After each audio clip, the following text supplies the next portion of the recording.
7th. Emergency evacuation announcement. You happy? You take that as read? Yes.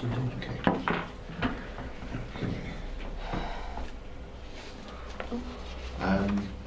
Apologies for absence. I think everybody's here. No apologies. Non-members attending, none. Minutes to meeting of the 9th of October 2019. Are you happy that I signed them as an accurate record? Agreed. Any declarations of interest? Don't forget, if anything comes up, please shout. An item that's not normally on this particular agenda, but it will be from now, is questions on notice from councillors. As you can see, we had none. But just so everybody's aware, you can see the way I've sort of changed the room a little bit. Had there been anybody, then they would have been sitting at the end there asking their questions. Okay. Matters referred to the executive and reports from other committees. There are none. Right, first of all, Quarter 2 2019-20 Financial Management and Performance Report. Hand over to the portfolio holder for finance. Thank you. Councillor Smith. I'm not going to say a lot, but that mustn't undermine the amount of work that goes into producing these figures and the hard work that goes into administering the budget on a daily basis. But if I could straight away take you, please, to 7.2 and the figure on the bottom right of the first table, which is a projected variance surplus of 491,348 pounds. I think that represents an excellent performance in hard times.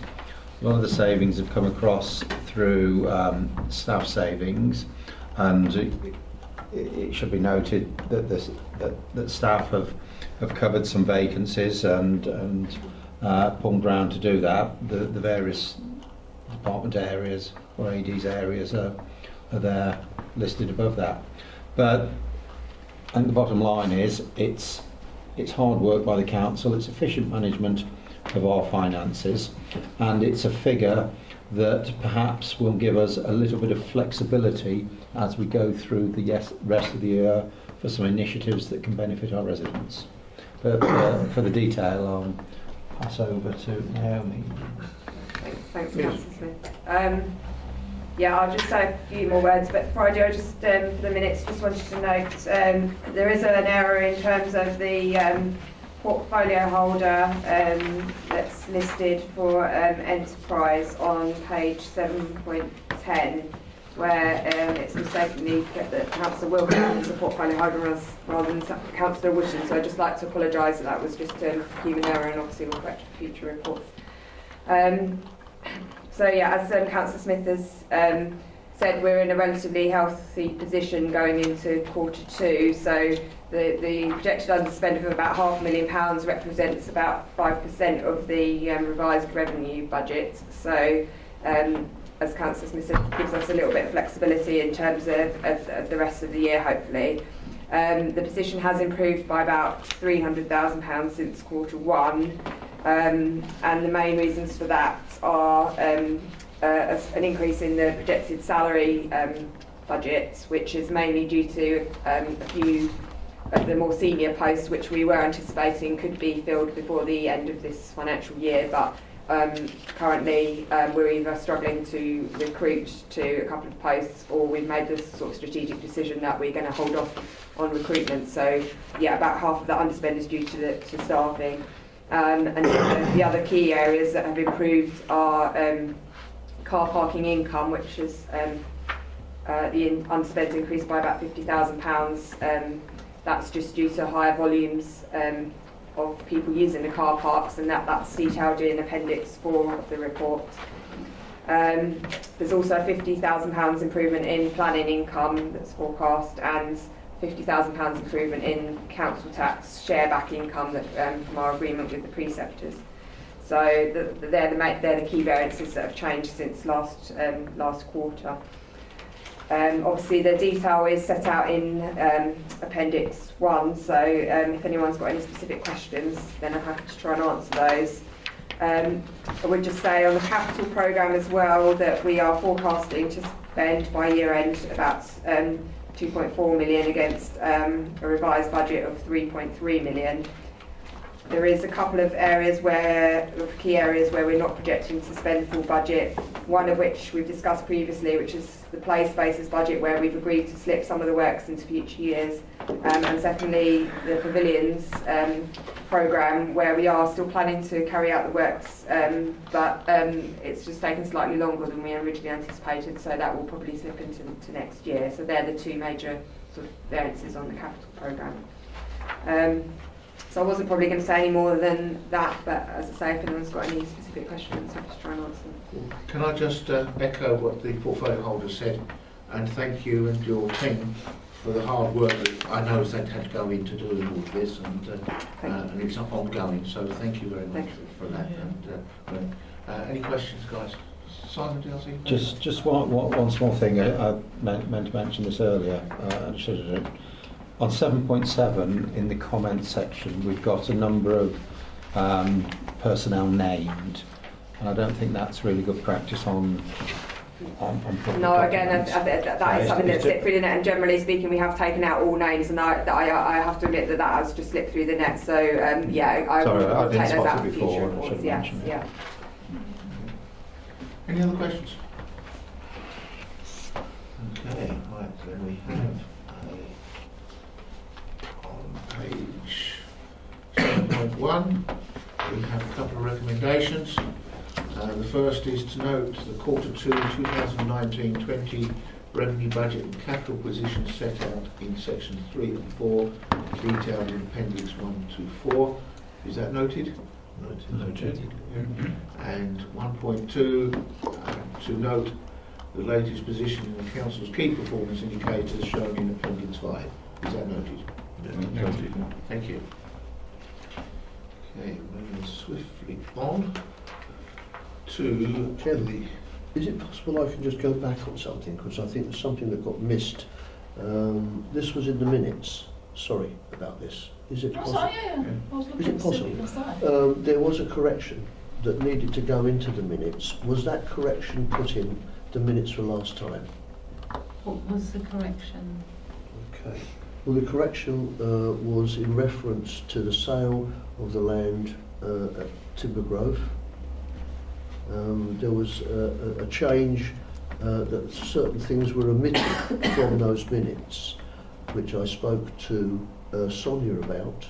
There was an omission in the minutes, and we had an agreed formula for that to go into those minutes. And was that before the minutes were published? That was before the minutes were published. This was immediately when the minutes were published and they went out. Yeah. I referred that back to Sonia and said there is an error here, and that needs to be corrected. She agreed on that correction. okay, well, I think we've got to assume at this stage that it has been done because we have agreed the minutes. Yes. And it would be wrong for us to go back there. I haven't seen the agreed minutes though. I haven't seen the new minutes. I've seen the old minutes, but not the new ones. I haven't got them. Okay, all right. Well, we'll pick up afterwards. If there is still an issue, then we'll have to pick that up at the next meeting and readdress it at the next meeting. Okay, but I haven't. We have already agreed. I haven't actually got the minutes. I've got the original minutes that were sent out in draft, but I haven't got the new minutes if they were new minutes. Yes, it would be wrong for me to go back because we have already agreed. No, absolutely. Okay, Absolutely. but we'll pick up afterwards. And Yeah. Okay. Thank you. Okay. Item 8. Car park review member working group. Simon. Thank you, Chairman. The paper before you sets out a proposal to set up a car park review member working group, together with the terms of reference that will cover.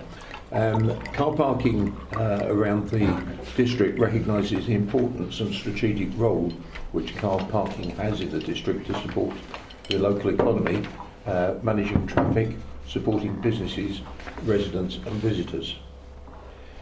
The purpose of the review is to ensure that Rochford remains at the forefront to optimise both usage of space, and a review of payment systems are made available for the ease of users. That's a general summary. I will be bringing an additional recommendation to the meeting tonight. I don't know whether, Chairman, you want me to read that out now? Yes, if you would, please. Right, okay. A third recommendation, an additional recommendation, which will be numbered 1.3, will be added. Proposal that the work of the car park review member working group will not commence until after the general election to be held on the 12th of December 2019. And at that point, I will hand over to the Assistant Director, Assets and Commercial, to give any further detail if he wishes. Just to clarify with regards to that additional recommendation, that's because of the PERDA situation we now find ourselves in. That's the reason. Okay. Thank you. Matt. Thank you, Councillor Major Chairman. Evening members. Just to add to what the portfolio holders said really, it's a pretty straightforward report. I think it speaks for itself. Just to say that as the portfolio holder sets out, the council's car parks, they are vital assets. They do provide crucial car parking provision, businesses, residents and visitors to the district. And we do recognise the important role that they play. It's a strategic and an important role in the district. As the portfolio holder has said, they do support the local economy, they do help to manage traffic and do offer a key service to residents and businesses.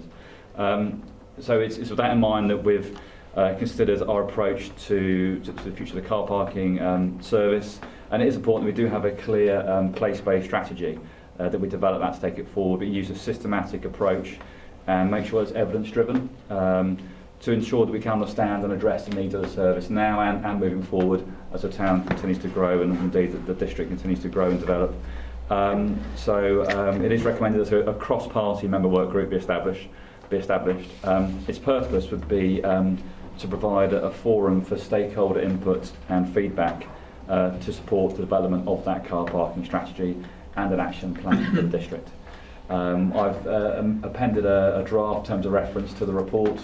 As I say, it's quite straightforward, but happy to take any questions, Mr. Chairman. Okay, I just have one question. When the report is ready, who does that report to? Which committee, Chairman? Yes. I believe it will come to the Executive, Chairman. It comes to the executive. Thank you. Just to clarify. Thank you. Ian. Yeah, thank you. One of the things with regard to the draft of the member working group in terms of reference, Chairman, I would like that toughened up a little bit in regards to the simple fact of if it's cross-party. I feel it's very, very important that before any work or anything comes to the executive, because it may be sensitive in some way or other, I believe there should be some provision in there that no information from that working group should be released in any way, shape or form before it is actually passed and made public to the executive. And whatever form you need that to be in, I feel that that should be a very, very important part of any working group, so that they're able to talk freely, and if there's any sensitive items, commercially sensitive items that they need to discuss, none of those will be revealed by any member until such times under the express permission of either the chairman or the executive when it comes to publishing. So at no time should any report have any publicity by anybody prior to it actually being sanctioned by the executive. I don't know how you want to frame that. Matt, is that? I'm not sure if it's possible. Could the committee, the working party, work under P&C rules, even though it's taking evidence from non-members? Chairman, the information they provide to the group would be information that a stakeholder provides. So by definition, that would be information they bring anyway. Yeah. In terms of confidentiality, we could certainly consider a clause in terms of whatever's discussed at that meeting and recommendations have to remain commercial until the report is published. I would like to take that away, but I believe we could add a paragraph around confidentiality. Of P&C. Yeah, I want to take some advice on exactly the mechanism for that, Yeah. but I think it needs to be considered certainly. Okay, all right. So, okay, that needs to be part of the recommendations then, I think. Understood. Yeah. Yeah, Okay. Thank you. Simon. have quite some sympathy for what Councillor Ward has said. I think when you see the word car parking review, there are some cynical people, some members of our wider community, who might think that is a way of flagging up a charging increase in car parking. I just wondered if, as leader, you might like to be categorical about the purpose of this. Yeah, the purpose is to look at the provision we provide for our residents in terms of car parking, in terms of the use of the car park, the standing of the car park, the way the car park works, the mechanism of which we do charge, but not the charge, any form of charge increase. It is purely the mechanism on how the car parks provide the service. Thank you, that's nice and clear, and I hope will stop some mischief making. Thank you. Ian? Oh, thank you very much. Maybe just adding to that, maybe there's also the point of looking to increase spacing, because we have this ongoing issue within Rayleigh especially, where we're now becoming quite short spaces, and I think it's important within that review to look at how we can increase the spaces we have. For example, the car park next door here at Market, the way it's laid out could be more efficient, it could be better laid out. Yes. In terms of increasing the number of parking spaces. Yeah. So I would agree with that. Yeah. Anybody else? Okay. Well, I think we need to make it 4 recommendations, I think. One is that's printed on page 8.1, thinking. Sorry. Chairman, just before we do go to recommendations, just to reassure you, item 6 on the terms of reference specifically refers to the recommendations to the executive, Yes. so that will put your mind at rest. In my opening comments, I did, in terms of usage, point out that the district remains at the forefront to optimise both usage. So recognising that there are some car parks where there is additional potential Yes. to make them more effective in terms of usage of space, layout and payment systems. I think that clarified it in my opening comments. As you said, we need to go to recommendations. Okay, recommendation 1.1. Oh, sorry. Just a quick thought, Neil. Lots been said about carbon footprint.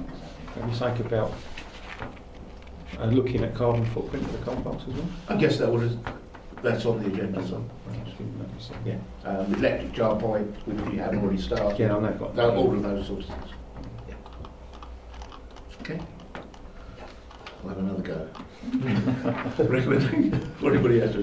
Recommendation 1.1. The cross-party member working group be appointed to provide stakeholder input and feedback to support the development of a car parking strategy and action plan for the district.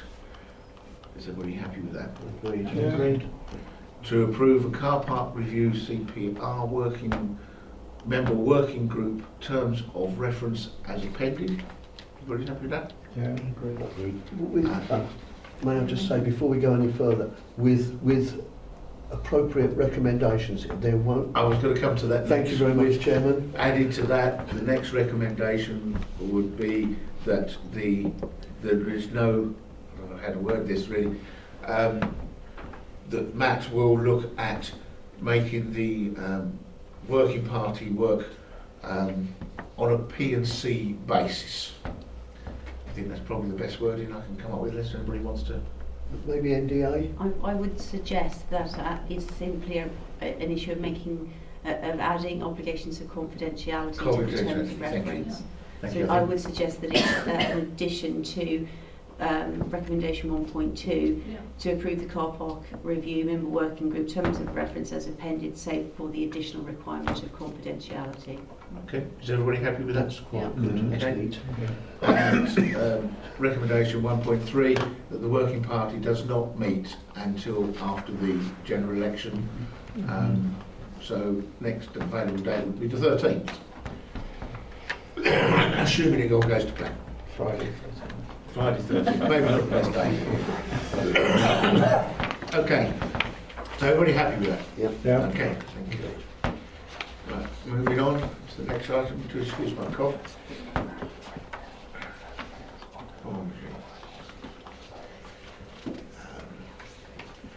Projects Programme Management Office, report from the Strategic Director.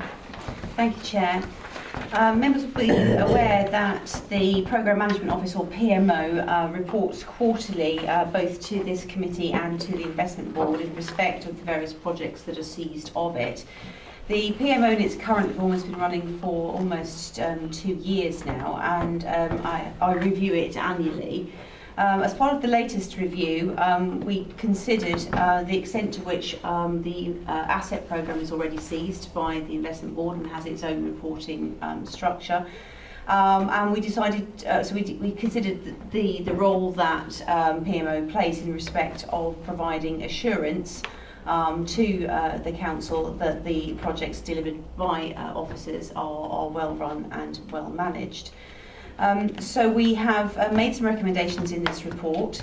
The first of which is to say that the homelessness project appears to be in a position of stability at the moment, insofar as the preventative work that has been undertaken seems to be paying dividends, and we're now in sort of more of a benefits realisation piece rather than the actual delivery and the implementation of that preventative strategy. So as is set out in paragraph 3.4 on page 9.1, there's a suggestion therefore that we could take that away from the dashboard at the moment, and therefore reporting, which is done by the Assistant Director of Communities and Housing, will continue in any event, but it doesn't need to be reported separately as a project. We also reviewed the other project which is within the scope of this committee, which is the migration project from the Council's cloud computing. As it sets out in paragraph 3.6, the only outstanding piece of work on this project now is in relation to the migration of the Academy software for the Council's Revenue and Benefits service into the Capita Cloud. That project is being managed tightly in conjunction with Capita and has its own end date. A small amount of work will be required to ensure that happens smoothly and to make that final migration onto the mail server, as it says. But again, once that piece of work is done, that project is effectively complete. And at that point, the Assistant Director will be producing a completion report, and we will formally close that project out from the dashboard. So that means, therefore, members, that the only other items that would then be on the dashboard are the Beagle project, which is a silver project. There wouldn't at this stage be any other additional gold projects. So the challenge we took is to say, well, how useful now does the dashboard continue to be, and what is the role and function of PMO? And we certainly looked at it in the conjunction of any further projects that were linked particularly to the Council's medium-term financial strategy and delivery of any savings which would directly impact over the course of the next 5 years. And we've made some suggested improvements in updating the terms of reference, and the primary change that we've suggested is that it tacks more closely to leadership team, that projects are triaged effectively before they're accepted into a process, that there's a series of gateways during which point the leadership team reviews progress, and that then strengthens the reporting as part of the PMO, so that the dashboard is a bit richer for it. So that's the suggestion, and the recommendation therefore is for those documents to be noted. Any questions? Okay, right. We're moving swiftly on to the recommendations, which start on page 9.3 and run on to page 9.4. The contents of the Programme Management Office dashboard will be noted. Is that noted? The proposal to remove the homeless project from the Programme Management Office Be agreed? Okay. That the updated terms of reference, new workflow and new template project negotiation document set out in the appendix to the report be agreed. Agreed. Okay, thank you very much indeed. That brings the meeting to an end. And I make it at 19:55. Excellent.